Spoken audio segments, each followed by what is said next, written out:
my podcast series, Autism. Today we'll be talking about how autism is represented in the media and whether or not it is done correct. I'll be looking at different shows, including Atypical and Sesame Street, to see how accurately it is portrayed.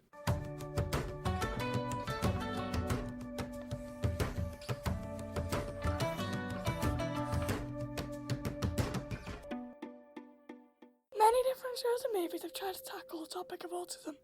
However, I realise that most of the symptoms added are just stereotypes and are overly done for comedic purposes. I'll be talking about two shows that discuss autism, the first one being Atypical and the second one will be Sesame Street.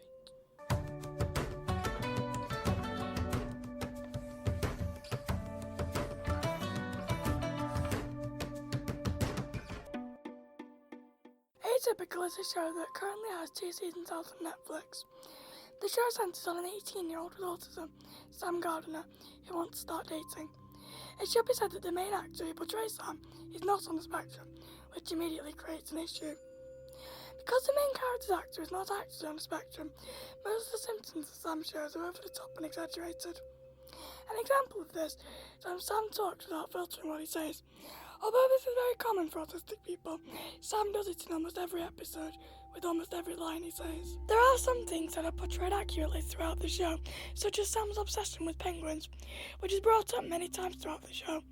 Autistic people tend to be obsessed with one thing, and it tends to be their way of helping them understand the world and escape from reality. I really like how this is portrayed, and I also like how if Sam gets stressed or upset, he lists species of penguins in alphabetical order to help him calm down. This is portrayed accurately because autistic people tend to enjoy repetition and repeating phrases. Season 2 has introduced a support group for Sam. The people in the support group are portrayed by autistic actors and actresses. This is a positive step forward since these characters will portray a more accurate representation of people on the autism spectrum. Currently, the show has been renewed for a 3rd season. However, there is no information yet on what it will be about. I personally hope it will focus on Sam adjusting to the changes in college, because change is something a lot of autistic people struggle with. I would also like more time spent with the support group and the other autistic people, so the audience can get a better, and hopefully more accurate, representation of autism.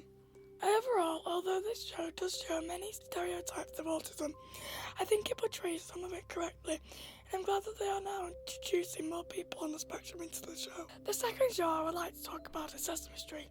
We can all be friends. We can all be friends. We can all be friends. Back in 2015, Sesame Street released a new Muppet known as Julia. Julia is a 4-year-old Muppet who has autism.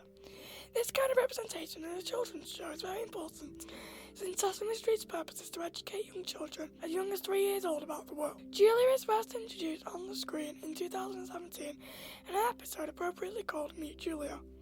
The episode, obviously, introduces everyone to Julia, but it also introduces them to what the world is like through an autistic person's eyes. The episode starts off with Elmo, Abby and Julia drawing until Big Bird arrives and tries to introduce himself to Julia. Julia does not respond to Big Bird's greeting, which is an accurate response from some autistic people who are more severe on the spectrum. The actor Alan explains to Big Bird that Julia has autism and may not respond straight away. Big Bird asks Alan what autism is, and Alan responds by starting his answer with, "For Julia, autism is." This is very important because it immediately explains to the viewers that autism is not the same for everyone, without it being told in an in-your-face kind of way. Everything is alright until a siren goes off and Julia has a meltdown. The meltdown is not portrayed as being overly dramatic. However, it is portrayed in a way that will be understandable to the target audience watching the show. Alan takes Julia away so she can calm down. When Big Bird, Abby and Elmo talk about what happened, Big Bird says that he did not think the siren was very loud, which could infer that he thinks Julia was overreacting, which is very common with non-autistic people. Elmo and Abby explain to Big Bird how Julia is sensitive because of her autism. In the end of the episode, Julia calms down and is able to play again.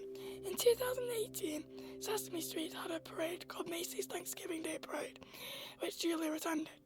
She is seen on the float with many of her other Muppet friends. However, something very important came to a lot of people's attention. Julia was wearing soundproof headphones.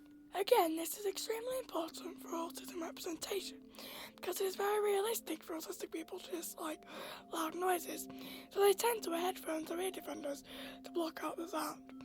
This makes autistic people able to see themselves more in Julia and relate to her more, since they will probably be wearing noise-cancelling headphones as well.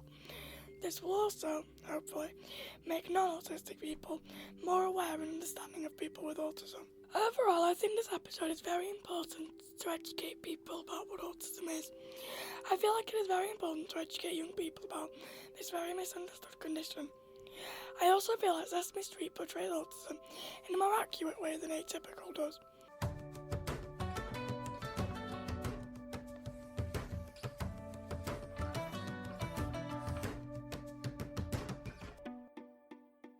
Thank you for listening to this episode of Autism Weekly. Make sure you tune in next week for the third and final episode, where I'll be doing vox pops with people with autism. I'd also like to give credit to Atypical, who actually owns a song I used during this podcast.